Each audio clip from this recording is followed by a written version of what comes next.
For the folks that don't know Brandon's like my brother. We ran HTS together. We went in and joined Deloitte and ran a student practice together. He made me look really good, and I'm always grateful. So when the summit was happening and I was in the Beyond the Summit studios, I was like, who should I go get? There was nobody else except Brandon. And so I'm really grateful, Brandon, for you joining us. Brandon comes with just a tremendous amount of experience. I know it because I've seen him deliver. I know Scott O. To be honest with you, I have the hardest time with Scott's last name, so I'm not even going to butcher it, Scott. But you are the only Scott O around, and Scott is the registrar. I'm a former assistant registrar.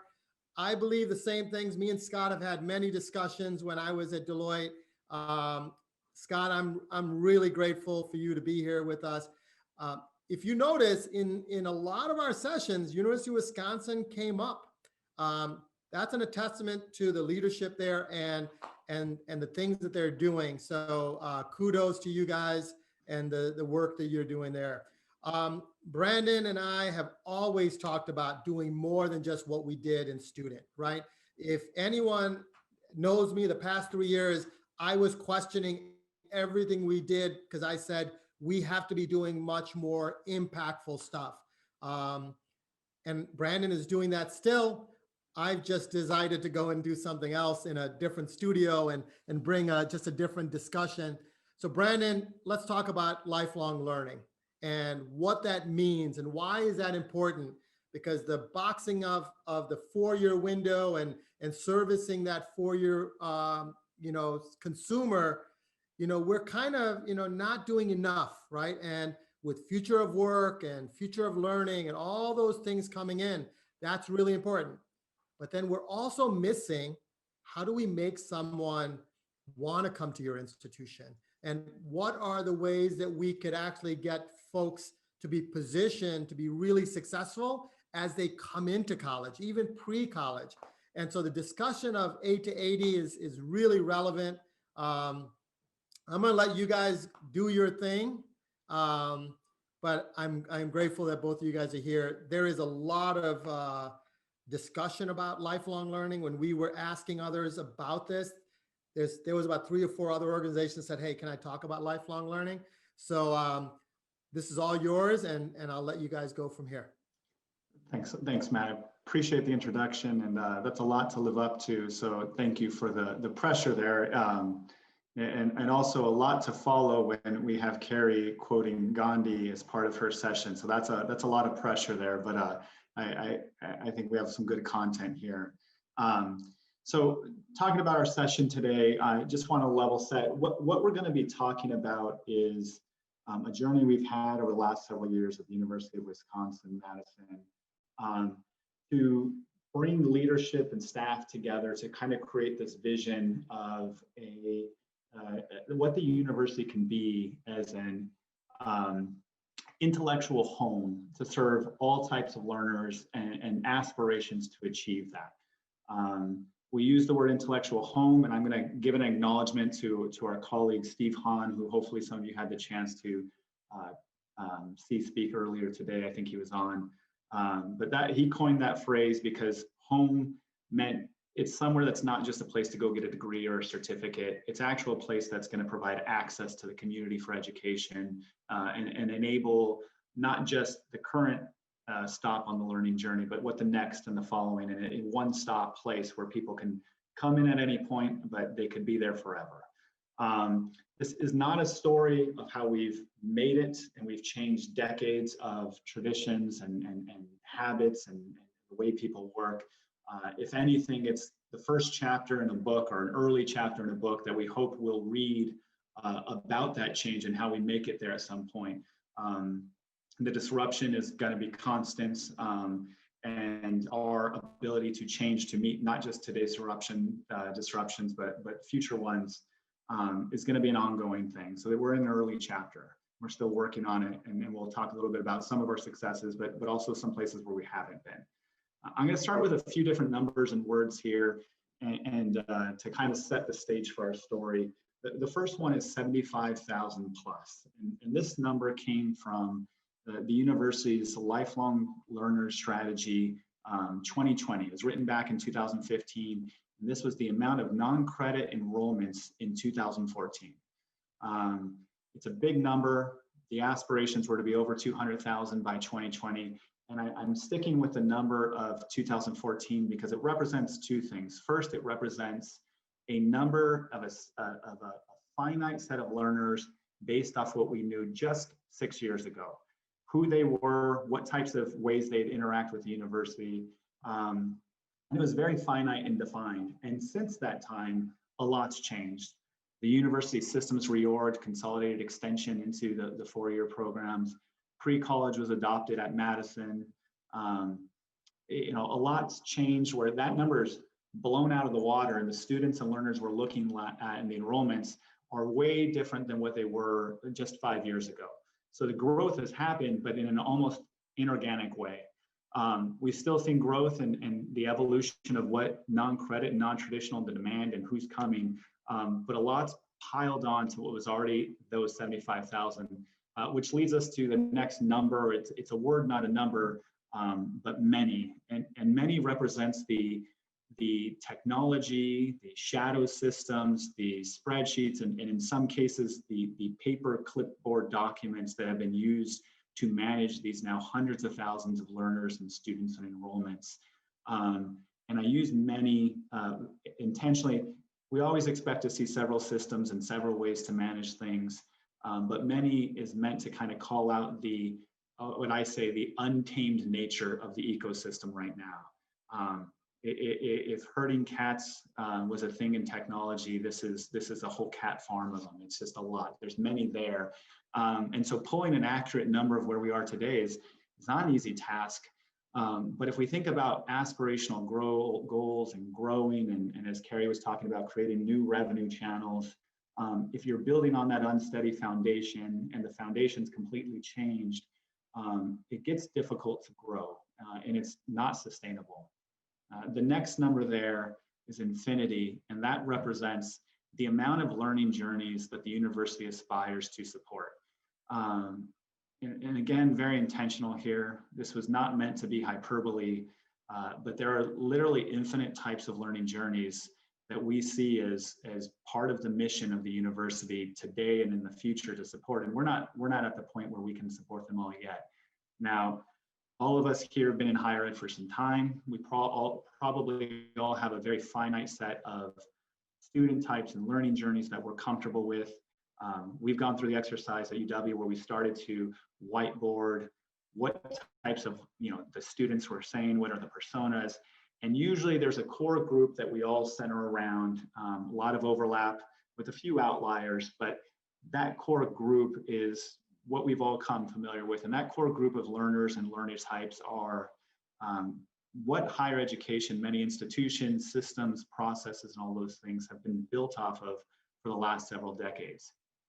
But we put infinite here because as we started to peel back and think about the disruption and how this is happening, we started to realize that we had to break down our own preconceived barriers of learning types and journeys.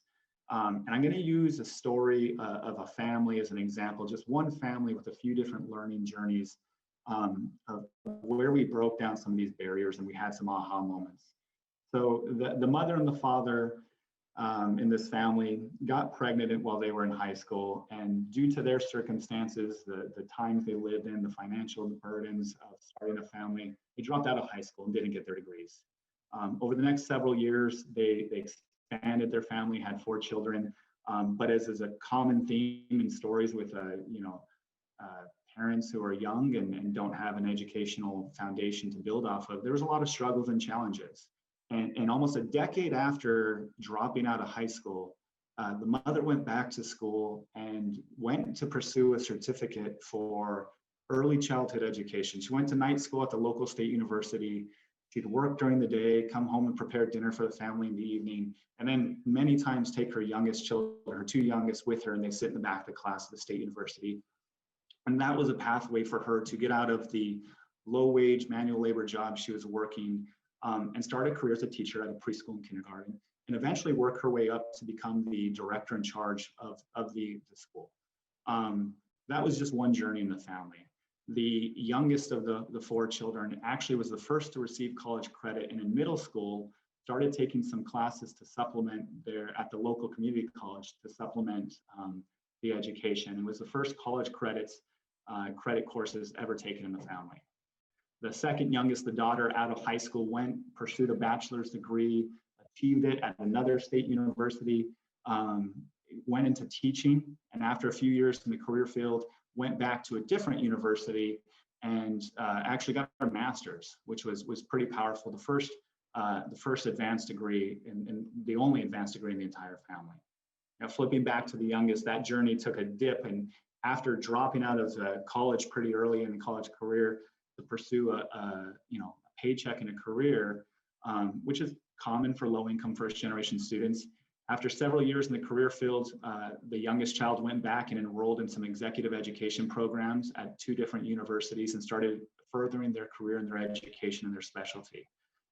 Across all 4 of the children, there are a host of professional certificates, different certifications, and at least 18 different colleges, universities, and institutions of education that were visited in that process. Now, the reason I tell that story is we go back to our preconceived notions of learner journeys. When we started whiteboarding what community, what learners we want to serve, only one of those 5 journeys actually made it onto our whiteboard, the daughters.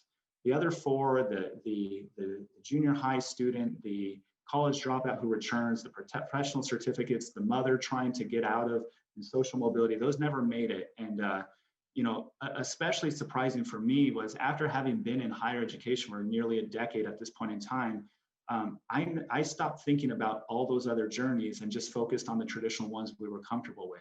And it really surprising to me because that journey, that story is actually my family's story. I'm one of the learning journeys that I forgot existed and that the traditional education ecosystem didn't necessarily support.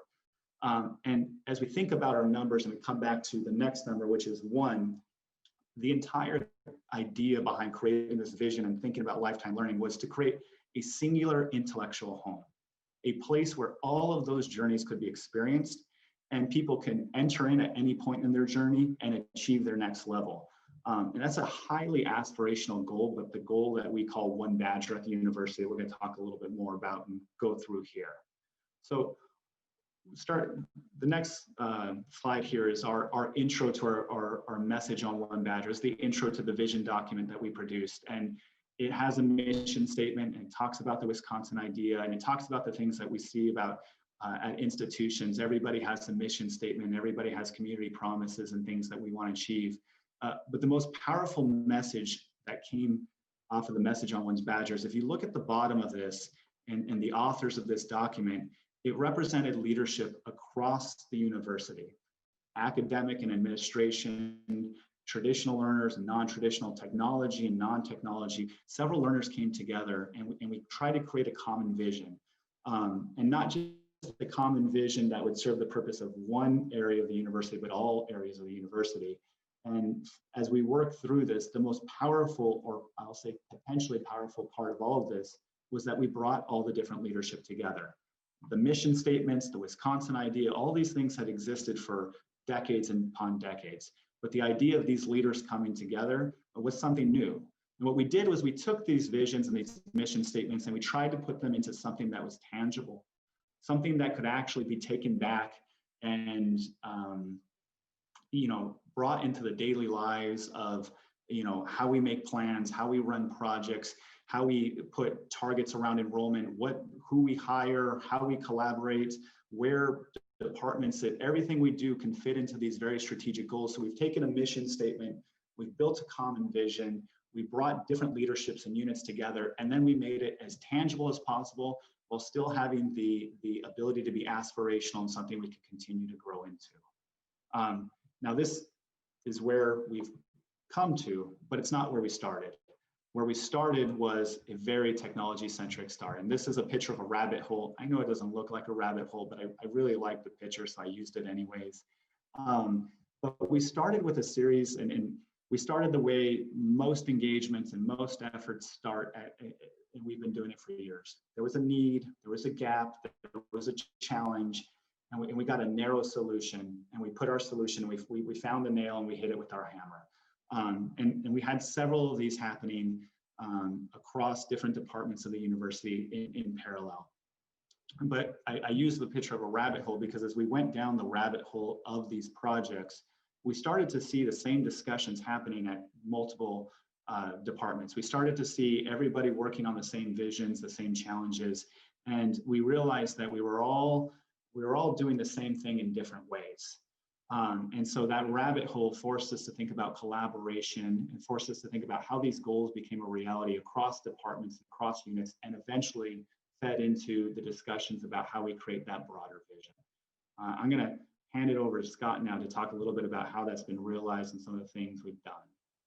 Yeah, thanks, Brandon. I think it's important to recognize as we had all these projects converging, we were really looking at how might we take a step back? How might we think about these little specific ways that we were working on very project-specific things towards this journey to the cloud? And I think that was an important thing for us to recognize, is that stepping back. There were two kind of other real interesting things that were happening at the time of campus.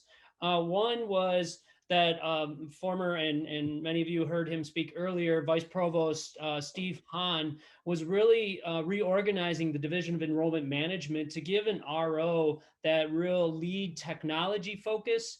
As many of you know, the registrar sits at the nexus of campus. We're the intersection between the academic programs and the community. We support student services, and we assist through that, through our technological positioning and integrations. And so bringing the RO into the discussion, we really talked about how do we elevate this and talk about these goals and this vision in a much broader sense.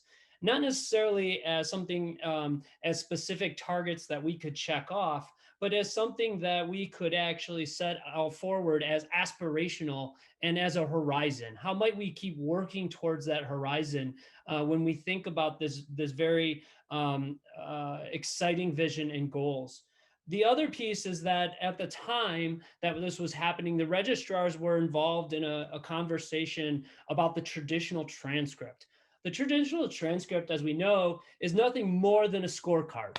It has grades and courses, and it's based on time. And it was really never developed to be that tool that explains a student's learning journey. So when we hear about the story that Brandon shared, that very powerfulness of these different approaches to students and learners' educational goals, how might we think a little bit differently about the traditional undergraduate, graduate, professional educational paths, and think about this as a much broader journey in a comprehensive learner record, and thinking about capturing those learning experiences that happen and how we might be able to present the student with this holistic, comprehensive a set of educational experiences and how they have learned and grown through this journey, whether that be a coding camp when they're 7, or if that might be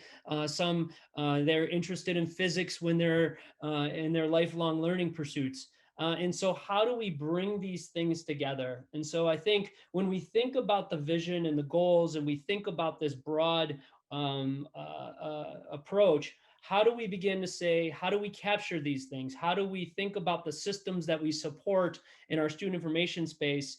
And how do we start to really bring these together? And so as we step this back from very project-specific things, and we began to start communicating, we were about to move in forward to how we broaden this with our DEM directors, Division of Enrollment Management directors, and then the major disruption, and Brandon's going to advance here to the next slide, in thinking about that major disruption being COVID. So pre-COVID, BC, before COVID, however you like to refer to it, we were really starting to set the stage with our campus CIO, with the Division of Enrollment Management, thinking about how we might start to look at these shifts in the perspectives and how we align the different projects that we have on campus towards this one Badger vision and philosophy and goal set of goals. And I think that started with some partnership that the division had with our division in continuing studies. So as we think about those non-credit or non-traditional learning experiences that are administered with our partners in the division continuing studies, we actually brought into the RO our SIS Cloud project manager. And so he became part of our team, and having that expertise in that pipeline between where we were going with our engagement with Oracle Student Cloud, where we were as an institution with our campus solutions, really allowed as the first step of really bringing the registrar into the driver's seat to start building these worlds, at least with pipelines. It might not have been perfect. Was it there? But I think that that beginning baby steps that the campus was taking really actually started to help us through the pandemic. When you think about technological shifts or just the pandemic in this itself with the external pressures, we like many campuses, we implemented a disruptive grading option. And that disruptive grading option really took forth the collaboration across the different entities. We thought about that from an enrollment management perspective, bringing the different schools and colleges. As I heard Carrie speak, we are 13 schools and colleges, very distributed and very decentralized. We're not as bad as the Ivies, nothing to throw the Ivies under the water, but we are very, very distributed. And so it's been really wonderful to see the fruits of that labor, even though we didn't get it off as much as we could have, to really start influencing and really start to play out.